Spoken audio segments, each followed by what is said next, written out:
كتير مننا مش بيحب عجينة السكر ويبقى نفسه يعمل لولاده تورتة جميلة وشكلها حلو زي اللي بيشوفوها في الصور، بس يكون بالكريمة لان بيكون طعمها احلى.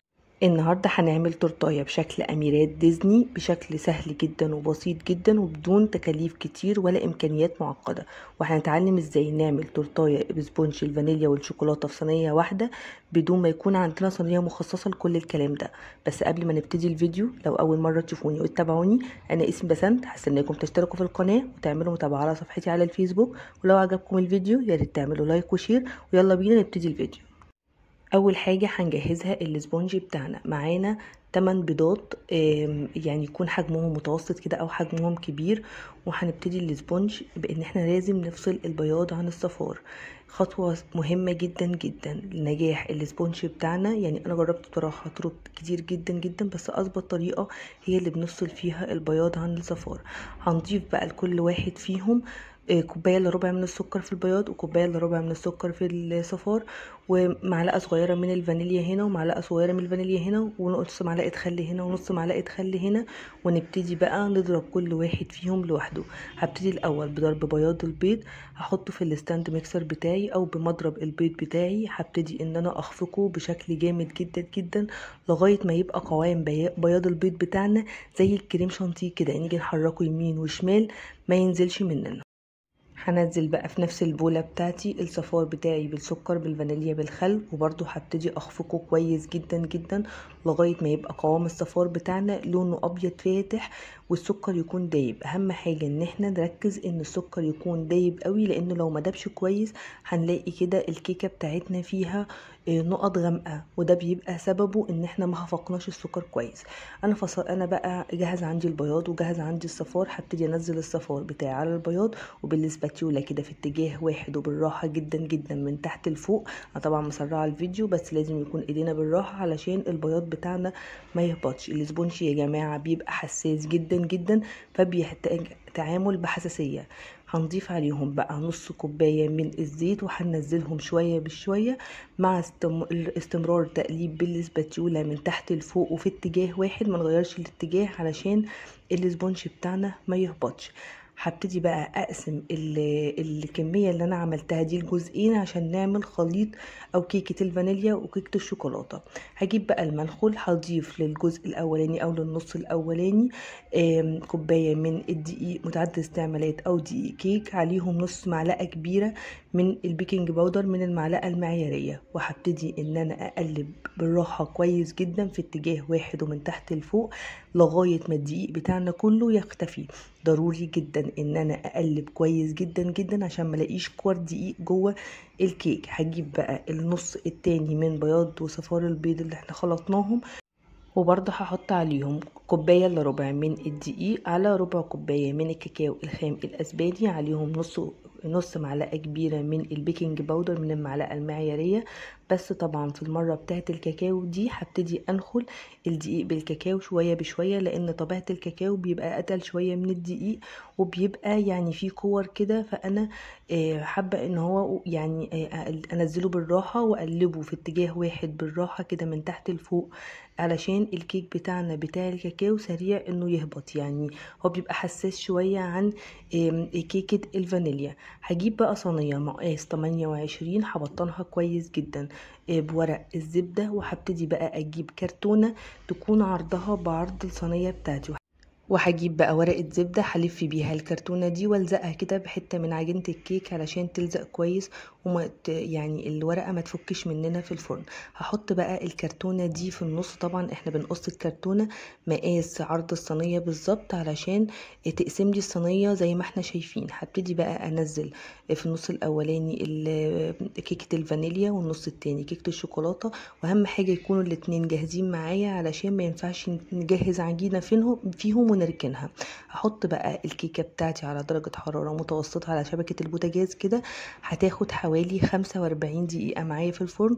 وبعد كده من حوالي 40 دقيقة نبتدي ان احنا نبص على الكيكة بتاعتنا ونختبرها بالخلة. لو الخلة بتاعتنا طلعت نظيفة يبقى الكيكة استوت. لو الخلة بتاعتنا فيها قطع كده من العجين يبقى الكيكة بتاعتنا لسه محتاجة شوية، بنوطي عليها النار خالص او بنهدي النار خالص وبنسيب الكيكة بتاعتنا لغاية ما نكمل سواها. زي ما انتوا شايفين ما شاء الله الكيك مرتفع جدا جدا، والكريمه اللي هي الكيكه اللي بالفانيليا فاتحه جدا جدا، وده لاننا ضربنا السكر كويس جدا جدا. بقسم بقى الكيك بتاعنا لثلاث طبقات، لو حابه تقسميها على 2 مفيش مشكله، حابه تقسميها على 4 مفيش مشكله، بس انا بشوف انسب حاجه 3 طبقات، بيخلي كده طبقه الكيكه مناسبه وطبقه الكريمه مناسبه، فبيعمل تعادل كده لما بتحطي الكريمه مع طبقات الكيكه. هجهز بقى كريم شانتيه بالفانيليا وكريم شانتيه بالشوكولاته. اللي بالشوكولاته طبعا بحط عليه بضربه بكاكاو خام اسباني. الكاكاو الخام الاسباني يا جماعه بيدي طعم للكريمه وللكيكه رهيب، كانك بالظبط بتاكلي شوكولاته او كانك عامله الحاجه بشوكولاته. وهبتدي بقى افضي الكريمه بتاعتي في اكياس من اكياس الحلواني، يعني هجهز كيس حلواني فيه كريمه بيضه وكيس حلواني فيه كريمه شوكولاته. هجهز بقى القاعده بتاعتي اللي انا هزين عليها التورته، وهجيب الاطار اللي بالشكل ده. انا عندي اطار تزيين الحلويات، لو ما عندكيش ممكن الاطار بتاع الصينيه اللي بتتفتح وبتتقفل، فكيها كده وحطيها. ولو ما عندكيش خالص مفيش مشكله، بس هي بتظبط شويه لما يكون الكيكه بالذات نصين بتظبط شويه شكل الكيكه وبتخليها كده كلها سوا واحد. وهبتدي ان انا احشي اجزاء الكيك بتاعتي بالكريمه كويس جدا بطبقه كده كويس. انا طبعا حطيتهم في اكياس الحلواني لان انا مش هقدر افرد بسباتيولا ولا بسكينه ولا باي حاجه، مش هيبقى الكريمه بسوا واحد. فانا حطيتها في كيس حلواني عشان تطلع الكريمه كلها طبقات واحده وسوا واحد، ويبقى ارتفاع كيكه الكريمه والشوكولاته زي بعض. وطبعا نراعي ان كيكه الكريمه والشوكولاته يكون بسوا واحد عشان لما نيجي نزين التورته ما نحسش ان في جزء اعلى من جزء. هشيل بقى وش الكيكه اللي بالشكل اللي احنا شايفينه ده علشان تبقى الكيكه بتاعتنا واحنا بنقطعها تبقى ناعمه، والوش بتاعنا يتشرب الكريمه، لان يعني الوش ده بيبقى بيلمع كده شويه، فبيبقى عازل شويه عن ان الكيكه بتاعتنا تتشرب. هبتدي بقى ان انا اظبط الكيك بتاعي بالشكل ده، وهيبقى فيه فراغ كده في النص احط فيها حته كريمه كده، وابتدي اظبط شكل الكريمه علشان يبقى فيه تساوي كده وقت ما نزين الكيكه. هشيل بقى الحواف لان كل الحواف والحاجات دي بتبقى يعني مش ناشفه، بتبقى ناشفه شويه كده، ما بتديش نعومه واحنا مزينين الكيكه. ما بتيجي كده تحطي الشوكه في الكيكه بتحسي بيها ان في زي ما يكون حاجه خشنه كده، لا بنشيل كل الحواف دي. وهبتدي بقى اجيب الكريمه اللي انا هزين بيها. انا بحطت عليها لون موف، طبعا ده علشان يعني كيكة صوفيا بتبقى محتاجة اللون ده. لو انت عاملة اي شكل اميرات تاني اعمليها باي لون. هبتدي بقى ان انا اغطي الكيك بتاعي كله بالكريم شانتيه بتاعي، ومش لازم اسويه يعني قوي علشان كده كده احنا هنزينه بروزيتات فمش هيبقى باين. هجيب بقى الروزيتا اللي بشكل اللي هي بتعمل شكل الوردة دي اللي احنا شفناها اللي فاتت، وابتدي ان انا اعمل الوردات بتاعتي بالشكل اللي احنا شايفينه ده. كده انا عملت التورتايه بتاعتي كلها بالروزيتات. هجيب بقى لون تاني، انا عملت لون روز وهعمل بقى كرانيش للفستان كده من تحت. هنبتدي بقى نجيب الصورة اللي احنا هنشتغل بيها او هنكمل بيها شكل العروسة بتاعتنا. هجيب بقى صورة انا بطبعها عند اي حد بيطبع صور بتاعت مستلزمات حلواني. لو مش متوفر عندنا ممكن نطبع صورة ملونة عادي ونشتغل بيها لانها كده كده مش بتتاكل اصلا. هسيح مكعبين كده شوكولاتة سما، ما نحطش عليهم اي اضافات خالص لان انا حابة يكون الشوكولاتة جامدة علشان تمسك في الصورة. وهجيب كده ظهر الصورة بتاعتي هنزل عليها الشوكولاتة علشان تاخد شكل العروسة بتاعتي، وهحط خلة كده تلزق في الشوكولاتة علشان توقف العروسة، وبعدين ألزق فيها صورة العروسة بتاعتي كده من فوق.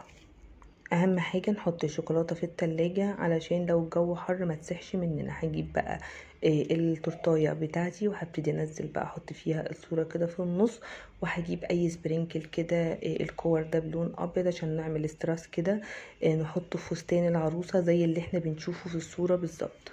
عايزه اقول لكم السبرينكل ده مش غالي خالص، ده انا جايبه شويه ب5 جنيه، يعني غرقولي العروسه وكمان اتبقى منهم كمان.